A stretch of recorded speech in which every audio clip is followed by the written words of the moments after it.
Pets Add Life, your guide to the latest in pet trends, products, and the joy of the human-animal bond, with Kristen Levine and Chris Bonifati, powered by the American Pet Products Association and Dog TV.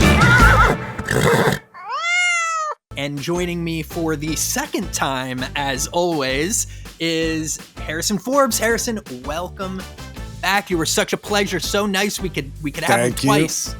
Yeah, I don't want to wear out my welcome, but it's great to join you guys again and see you, and good to be talking about some pets. Yeah, absolutely. And hey, we're celebrating a fun little holiday here this week. It's National Cat Day. I need my Claritin already. Yeah, there we go. Yeah, I am in the same neck of the woods as you. Definitely allergic to cats, but so in love with them. I've had them my whole life, and they bring me such pain to the throat and eyes. Yeah. It's ridiculous. I've met so many people who've seen me in my own home look like I have the flu because I've just got liquid coming out of my eyes and nose. And I say, oh my God, what's wrong? What's going on? I say, oh, it's just allergies. They're like, oh, what are you allergic to? My cat. And they're like, what are you doing? The suffering you do for the cat. I guess love these little freaks so much. They bring us so much joy. So we have a little cat-themed episode. We've got a special guest that is going to be doing an interview with us that we recorded a while ago, but we saved it for this big holiday, a big name. I'm not going to spoil it. You're just going to have to stick around and find out. We've got some cat-themed questions, some cat-themed stories. I've got some cat-themed products. It's just cat day. It's raining cats and no dogs. It's just raining cats today. Just cats. And so, without further ado, let's hop into story time. Kristen and Chris present Story Time.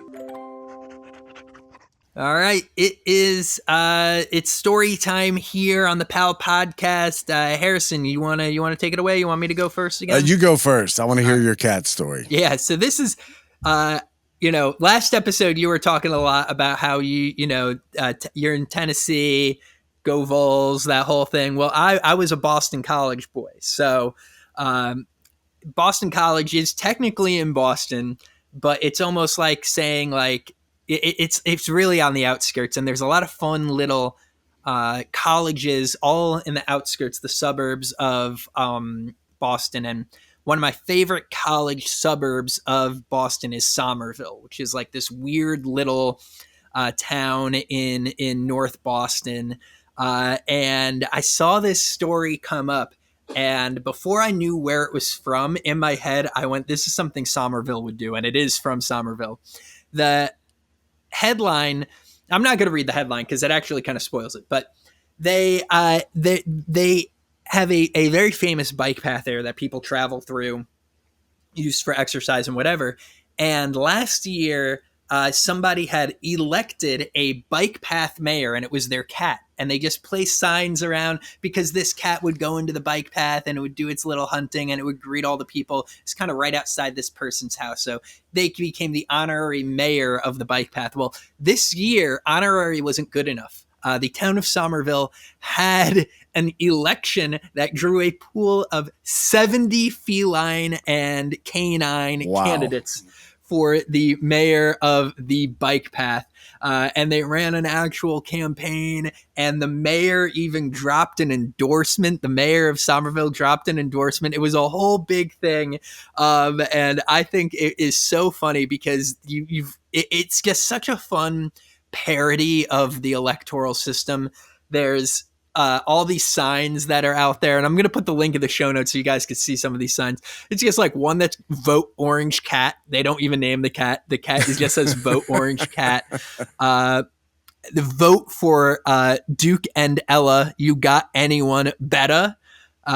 More kibble for all. Just all these blanket campaign promises. But the winner, like, get this, Harrison, you're going to enjoy this. The winner was a cat named Minerva. Got 6,000 votes.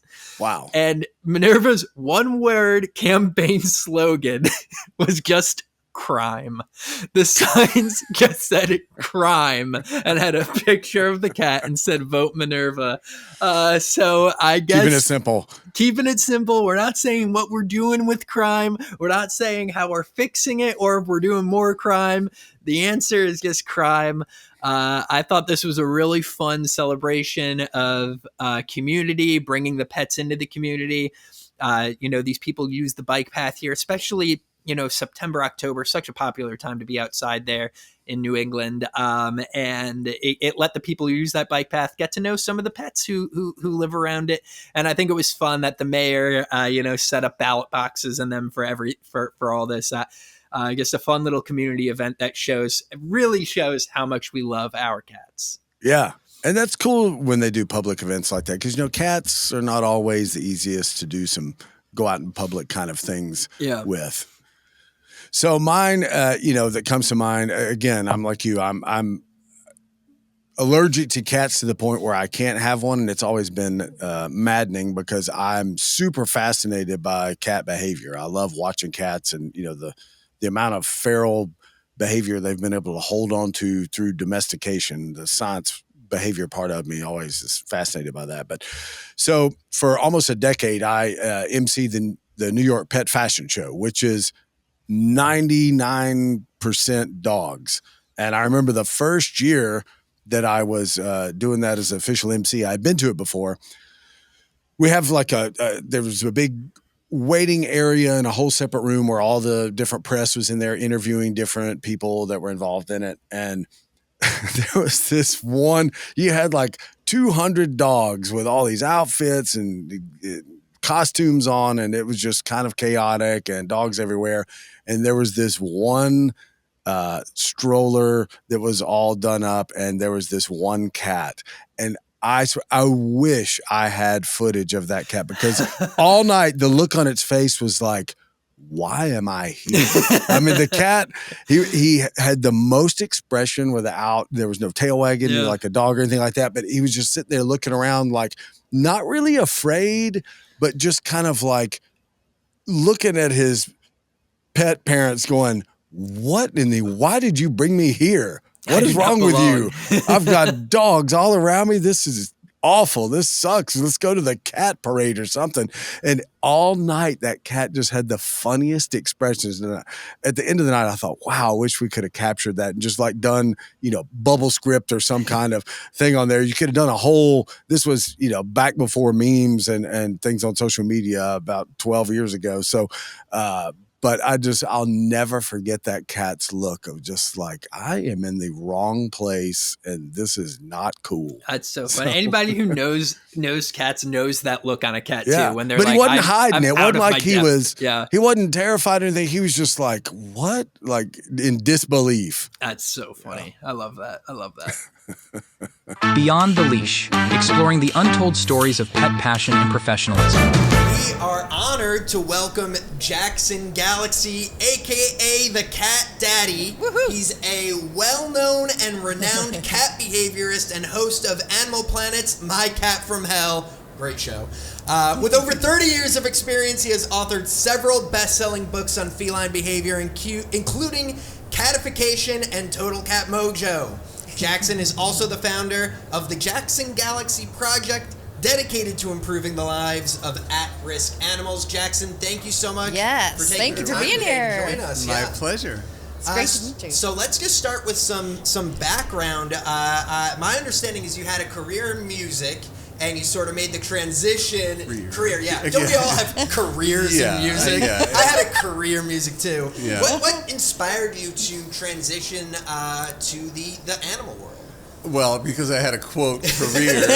I had, quote, no money at all. And so I took a job at an animal shelter, scooping poop. And I just started working up the ranks there.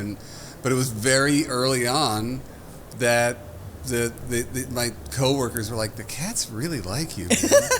And I'm like, I don't have any experience. I had no experience with cats, really, very little. But it was true. The cats were just all over me. They just liked me a lot. And really, at that point, we were euthanizing a lot of cats. Yeah. And this was back in 93. And I think at this point the euthanasia numbers in American shelters anywhere between 8 and 10 million every year. And so whatever I could do at that point that would make a cat show themselves better, get the heck out of the shelter, that's what I was doing. And that's where everything I learned came from there. Spent 10 years there. Really never left the shelters. I'm still working in shelters. But is that where you got the name the Cat Daddy? Or how did that come about? Here's what's funny is that it started because the worst name in the world was starting to get passed around by all the shelter folks. They started calling me Cat Boy.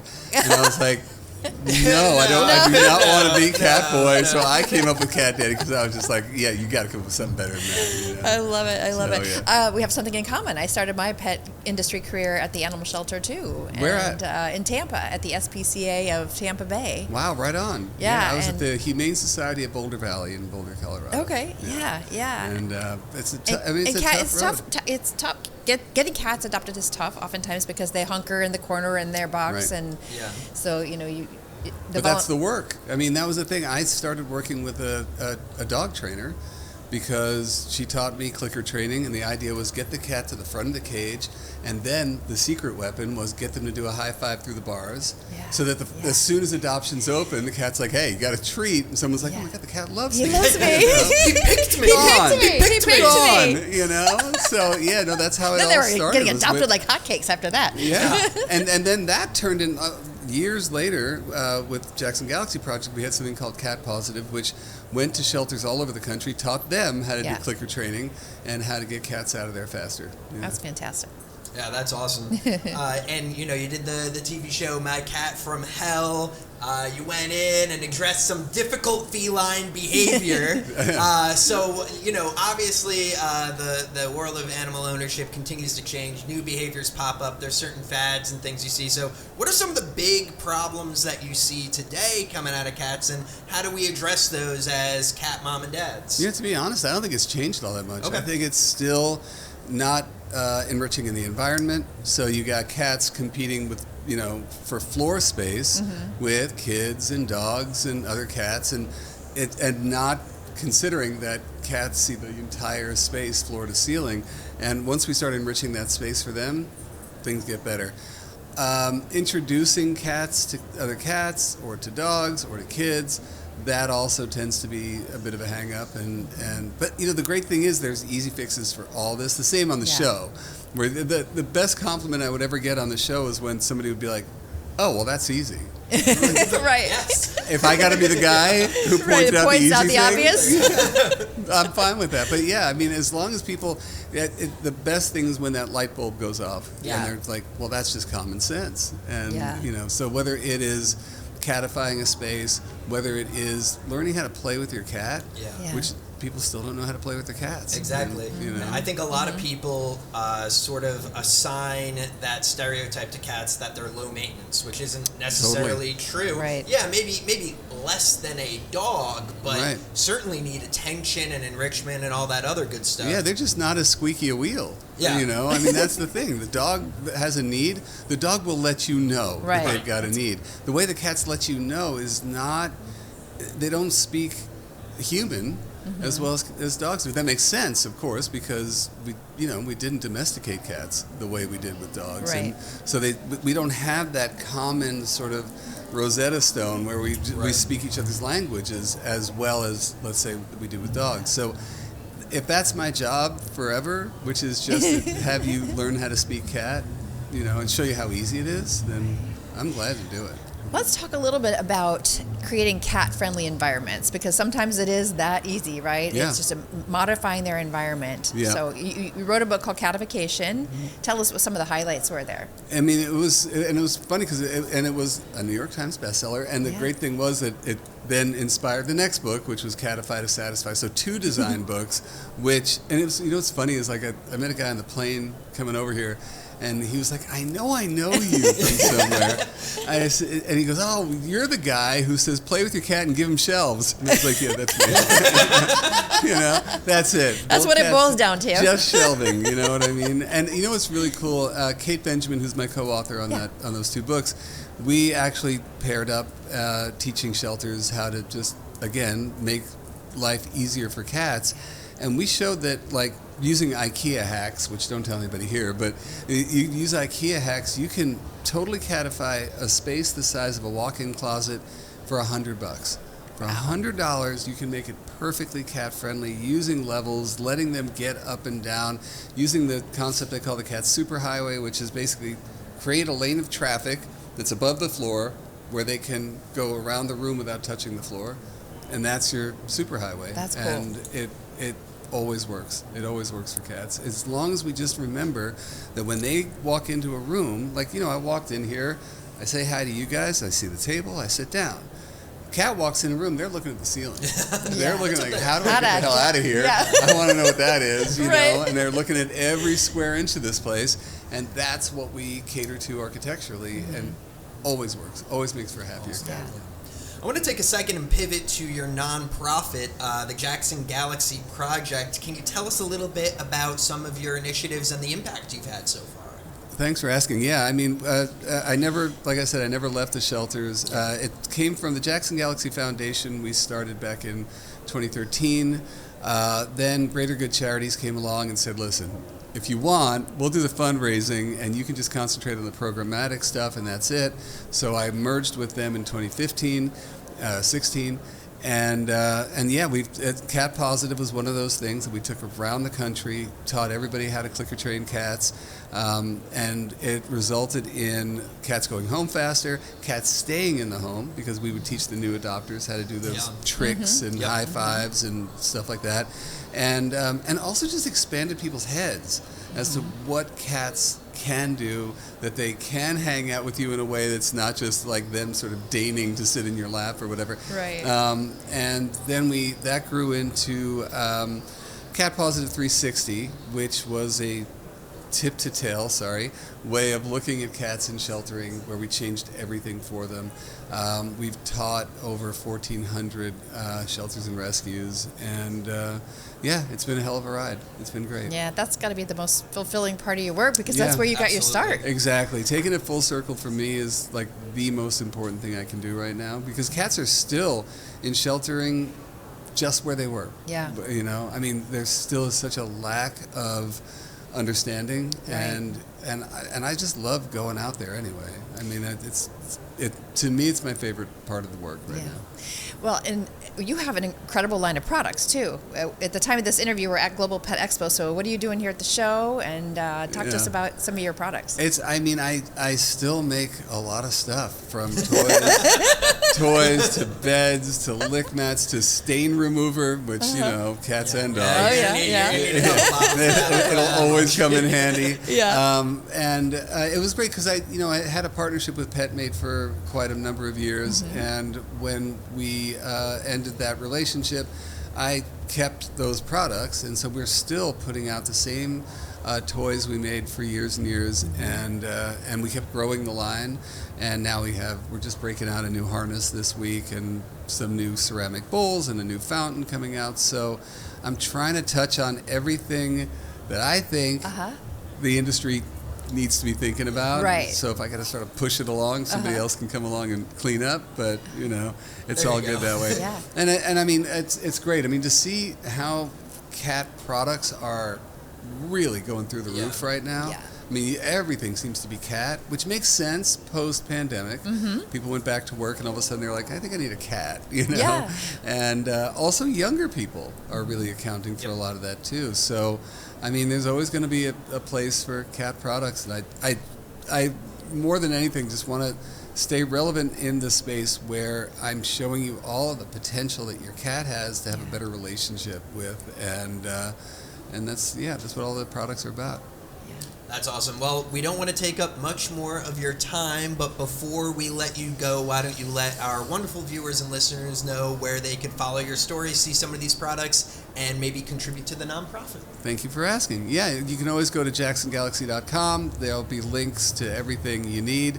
If you're looking to make your cat's life better, you can always go to YouTube. Just look up my name, and you'll find close to 500 videos on how to make your cat's life better. But you can get the books and the products on jacksongalaxy.com. Awesome. Well, from one cat dad to another, thank you for taking the time out of a busy schedule to join us today. My pleasure. It was a real treat. Thank you It so was. much for Thank having you. me, guys. Not gonna lie, a little bit starstruck meeting Jackson Galaxy. Really cool. I mean, he's like OG cat dad. That is one of the guys who made being a cat dad cool. So it was really cool to get to talk to him and shake his hand and talk to him after the interview too and ask him all sorts of questions. So that was a really special one. Yeah, I've known Jackson for a really long time, and he's just got, I mean, his feline knowledge is so deep. Incredible. And he's just such a cool character anyway. Yeah. So wishing you a very happy National Cat Day, Jackson Galaxy, wherever you are out there. I hope you're listening. Happy National Cat Day. All right, we are joined right now by Matthew Gray, Dr. Matthew Gray, and I'm super excited. Go ahead and hold that mug up. Let's just start this thing off right with that Tennessee mug. Go Vols. Awesome. All right.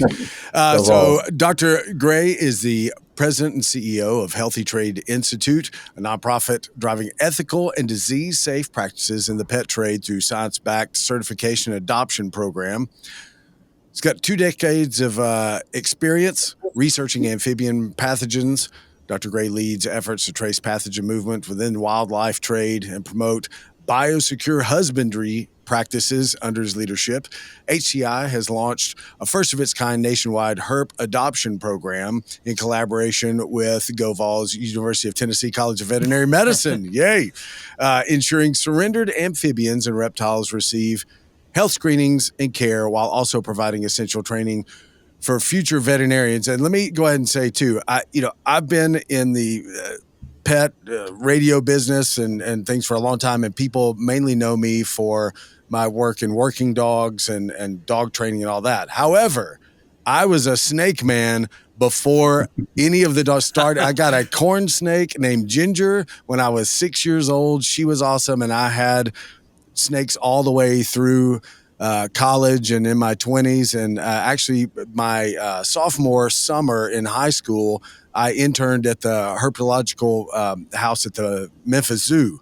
And right on. And really loved that and got to see a lot of the behind the scenes stuff. And in my, I guess, sophomore year of college, I had the second largest reticulated python in the U.S. She was 19 feet, 4 inches.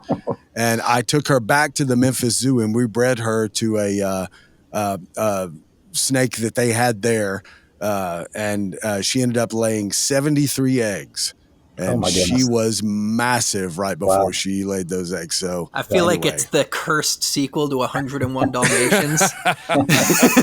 Yeah. So I'm super excited to talk to you today. So boy, that takes me back. I loved all the snakes. So. All right. So tell us a little bit about, what inspired the creation of the Healthy Trade Institute. I mean, I feel like this is really timely now too, of after COVID, with all of the wildlife transmission scare, and it's something that a lot of people had not thought of before. And it sounds like you guys are addressing some of that, when it relates to reptiles and amphibians.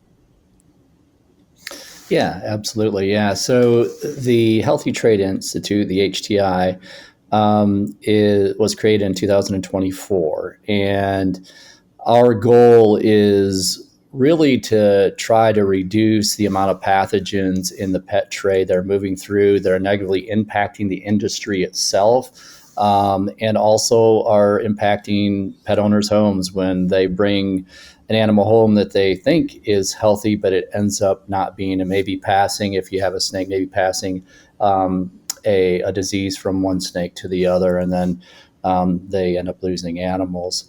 The other thing that is that we are trying to do is to prevent the release of reptiles or amphibians that folks have as pets, that when they no longer can take care of them out in the wild. And so it's really kind of our programs that we have really have a twofold mission: reducing pathogens in trade and reducing the release of animals into the wild. I mean, the whole Burmese python infestation in the Everglades is absolutely mind-blowing to me, of just, the pervasiveness of it and how that invasive species has taken. And what is it about the Burmese that makes them the ones that, because I'm sure there's been probably anacondas and reticulates, other different large pythons that got introduced into that area. Is it just that it mimics so well their natural habitat overseas that they've been able to thrive? Yeah, absolutely. And also a very rich predator source. So lots of small mammals that are all over the place that they thrive upon. Where their populations have really exploded to are areas that, parts of the Everglades, et cetera, that a lot of folks don't go into. So there are active programs to try to remove Burmese pythons, from the wild. But it's also tough to get a hold of those animals too, because they're in really dense, thick, wild habitat out there. Yeah, in an alternate life, I'd be a Burmese python hunter, making my money down in the Everglades. But alas, I'll just stick to podcasting for now. Yes. Yeah, I follow some of them on Instagram who do that. Which, I mean, man, good for them. But I'm very comfortable in my New England condo, sitting on my couch doing podcasts. I'll tell you that much. Dr. Gray, talk to me a bit about the HTI Herp adoption program, and not just about how it's great for people and pets, but also in terms of, wildlife conservation. Yeah, absolutely. So the HTI Herp adoption program is the first of its kind. It's a nationwide program. The thing that kind of separates us is that, there are rescue centers out there that if you no longer can take care of your reptile or amphibian, that will take them. A lot of rescue centers won't. But we will take them, and plus you don't have to drop them off. We have a partnership with Redline Shipping, and so Redline Shipping offers a 65% discount. They specialize in shipping animals, the transport of live animals from one place to another. They've been in this business for a very long period of time. And so Redline Shipping will send the appropriate shipping kit. They'll give instructions on how to package the animal. And then they will even print a FedEx label for you and tell you which FedEx center to go to drop off, because you can't drop off live animals at every FedEx center. The animals are then shipped to us overnight. We get them here in Knoxville, Tennessee before noon the next day, and they go directly into our facility here. And so that's a really unique program because we can accept across all 50 states. The other unique thing about our program is we're the only program that has a partnership with a AVMA accredited College of Veterinary Medicine. So the University of Tennessee College of Veterinary Medicine, the HTI, we have a partnership. And this is really a win-win partnership.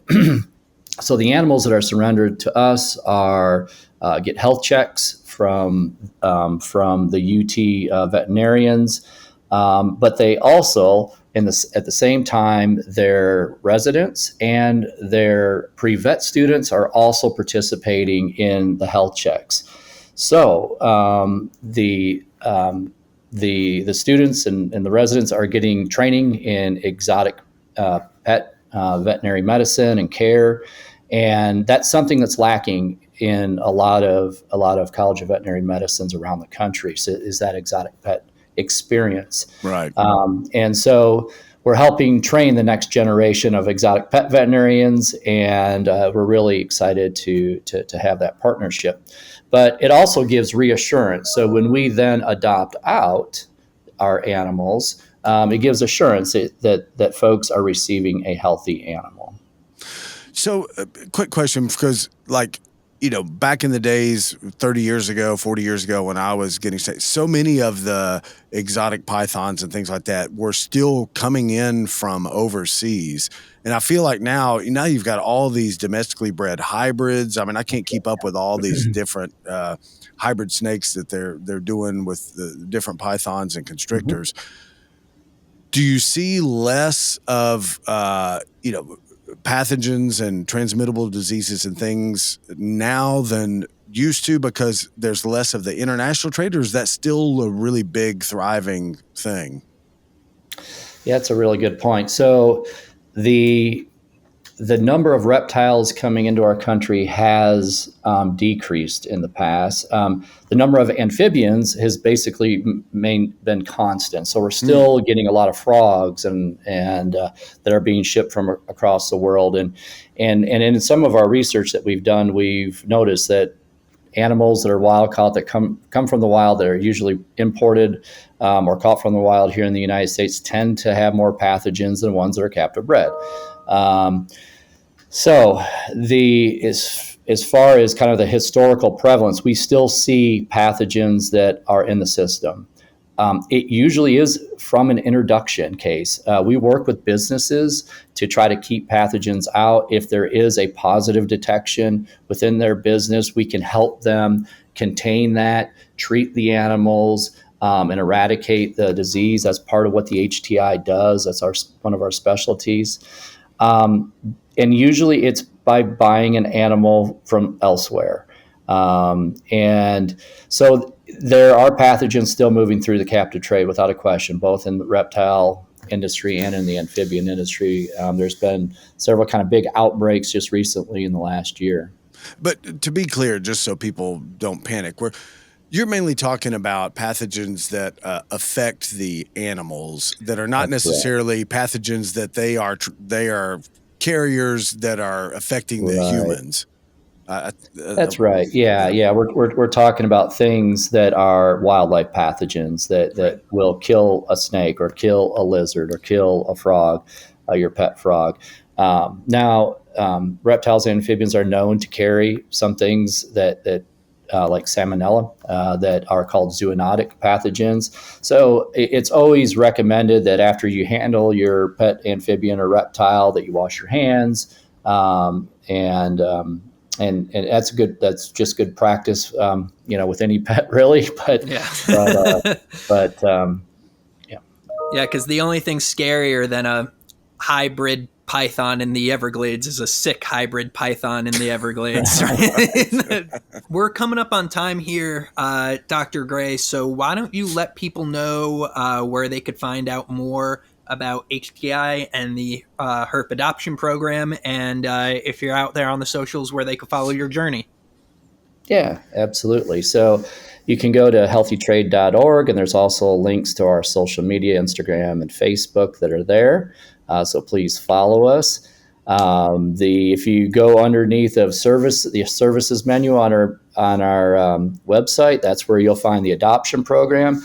And for the businesses that are out there that are maybe interested in becoming HTI certified and keeping diseases out of your business, you can look under the certification program underneath that services tab. And if you have any questions, you can email me at mgray at healthytrade.org.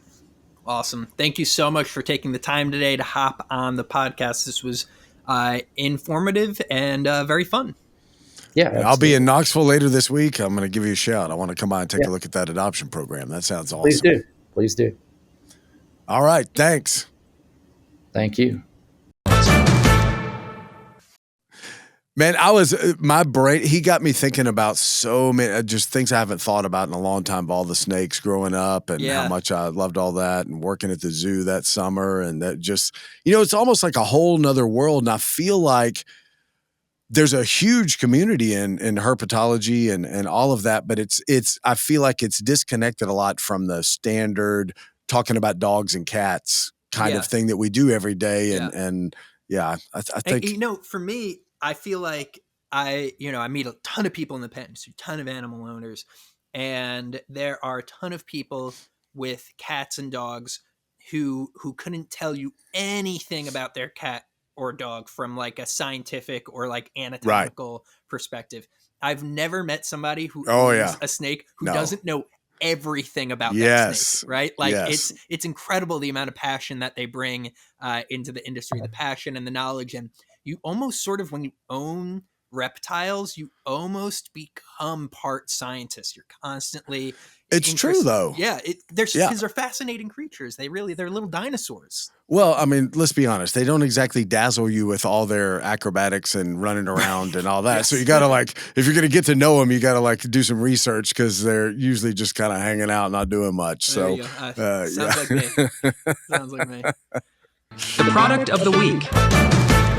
It's time for the product of the week. And I love cats, Harrison. I love them so much. But if I could change one thing about cats, it would be how much their pee smells.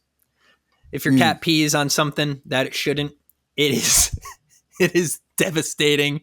It is the worst. And I found a great difficulty in getting that smell out of, especially, when the cat was, obviously most cats very clean. I'm going to go in the litter box most of the time. But when Tiger got older, she had trouble getting into and out of the box. And her pee would manage to get into the grout on the kitchen tile because her box was in the kitchen. And that was brutal because grout is so porous. There's no easy way to clean it. But there's two brands that I would recommend for sprays. One I've talked about before, Scout's Honor, makes some really powerful stuff.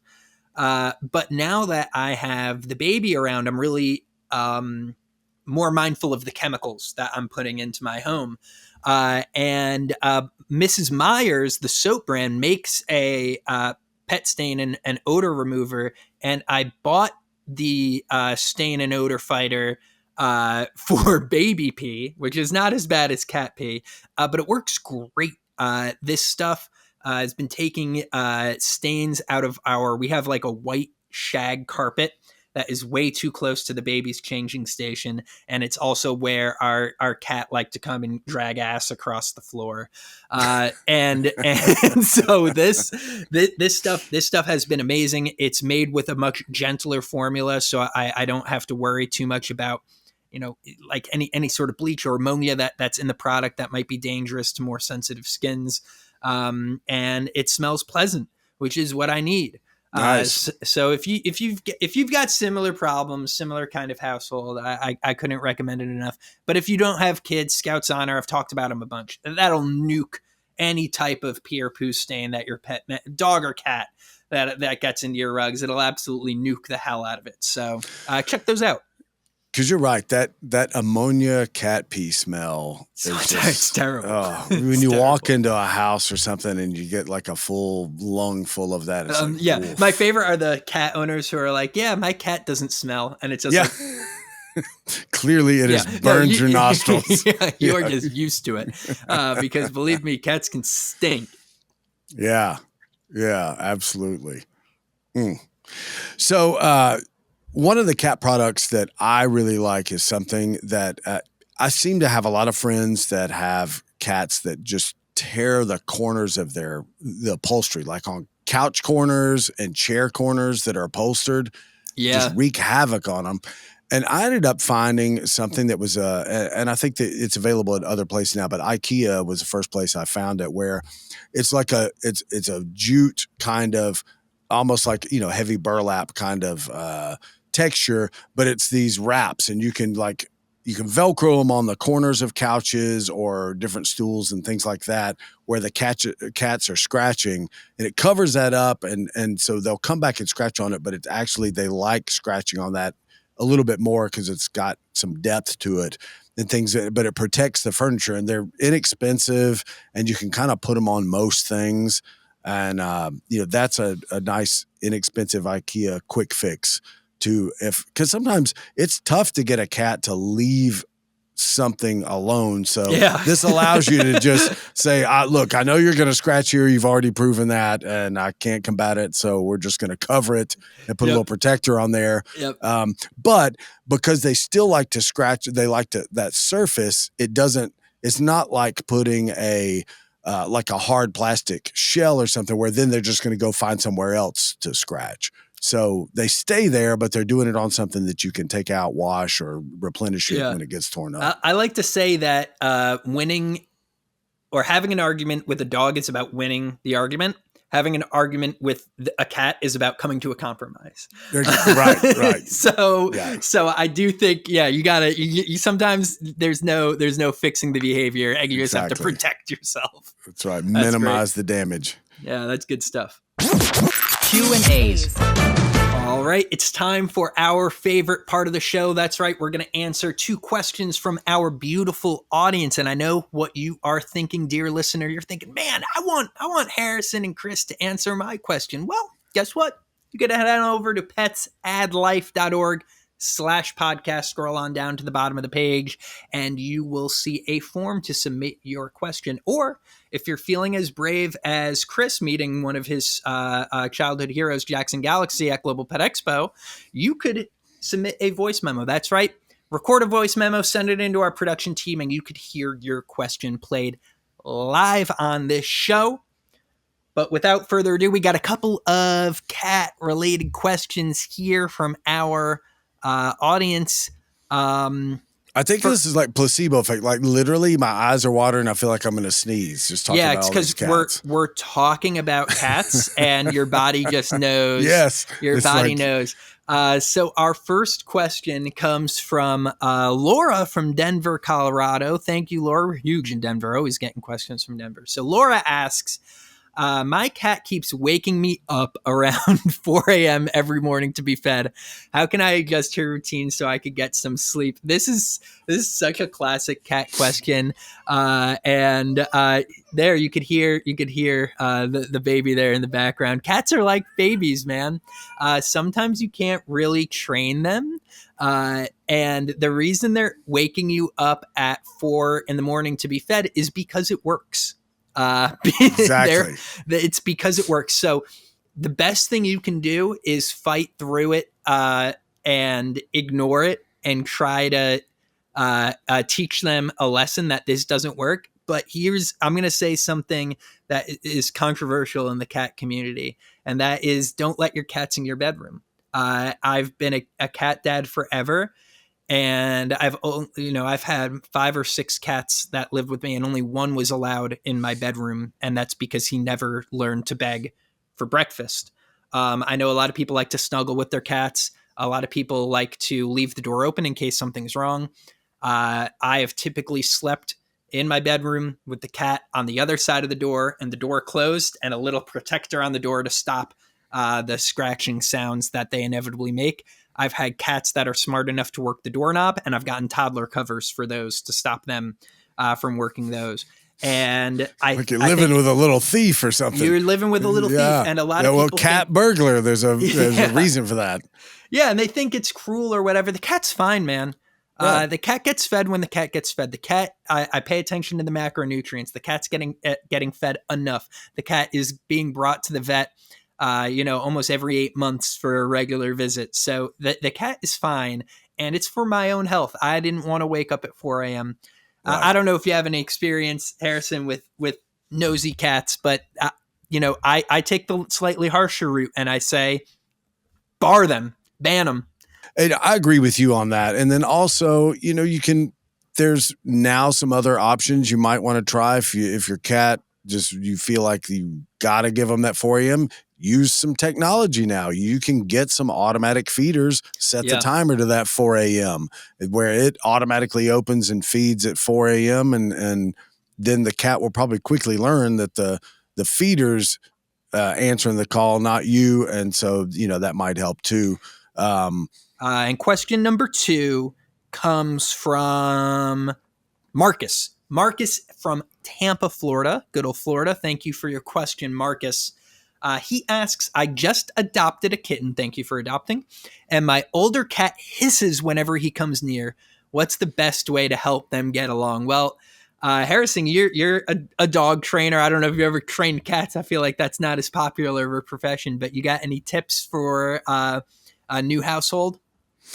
I mean, I feel like one of the things that's always been interesting to me about cat owners is kind of this unwritten narrative, because a lot of people end up with a lot of cats. Yeah. And cats aren't really pack animals like dogs. No. So, having a house full of cats or multiple cats is not the same genetic benefit built in like it is for dogs. So, I would say, but even a kitten with an older cat, same almost with you bring a new puppy into a dog. If there's going to be that 90-day period, I always like to kind of put that kind of end mark on it of, every few weeks to or a month, there's going to be incremental changes. It's usually that full rejection of what is this new thing doing on my turf?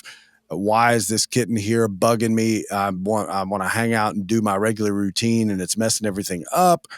To then month 2, it's kind of like, maybe this isn't so bad. I get to hang out and do some cat things, and this cat knows how to play like mom and dad don't, and, we can do the rough and tumble. Maybe this isn't awful, but I still need my space. Like, you still get on my nerves. Maybe, maybe not. Then that 3rd month is more of kind of like, all right, you got your spot, I got mine. I know how to retreat or go to my quiet place. And so I think it's on the pet parent to provide as much, especially in that early, 30 to 60 days, try and provide as much autonomy and carrying on the normal schedule that the cat had before you brought the new kitten in. So it's not such an abrupt change, put the kitten up a few hours a day in another room or something, or take him to let your older cat assume some of its regular routine as much as possible, and then slowly integrate that in. Thank you for that question, Marcus, and thank you for listening to the show. All right. Well, that brings us to the end of this episode of Pets Add Life. Be sure to follow us on social media. Check us out on Dog TV and the new Dog TV Unleashed Fast channel, where you can get all types of content, including the adoption show, Vets A to Z, all these other great programs that are available on Dog TV. Season 2 of The Dog Moms is airing now. You don't want to miss that. And obviously, you'll get to see plenty of my face on there, as well as they continue to run my back catalog of Pets Add Life like it's Seinfeld or something. Living in perpetuity. Living in perpetuity. It's always scary because we have the Amazon TV, and it learns what you watch and stuff. And now when I turn on my Amazon TV, it's like my face there. And that's spooky. I don't like that. It's like, show me like Timothy Chalamet or something. I don't know. I'm like, get that out of here. Harrison, you've been an awesome guest host, man. I've enjoyed it. This has been great. Yeah, I'm afraid you're going to steal my job. You sound great. You know so much more. You've been in it for longer. No. This has been fantastic. Setup. Got your own. Well, I appreciate the opportunity to come on and spend a little time with you. And, I'm sure hopefully in the future we'll get to chime in again and be a guest. And it's been great talking with you. And, so many good guests that you had and good interviews. And I learned a lot today coming on the show. So I appreciate that. It's been great, man. I'm sure we'll have you back in some capacity. But until then, we're back to normally scheduled programming, hopefully next week. So we'll see you all next Tuesday. Until then, be kind to yourself, be kind to your animals, and we will see you in a week. Pets Add Life, your guide to the latest in pet trends, products, and the joy of the human-animal bond, with Kristen Levine and Chris Bonifati, powered by the American Pet Products Association and Dog TV.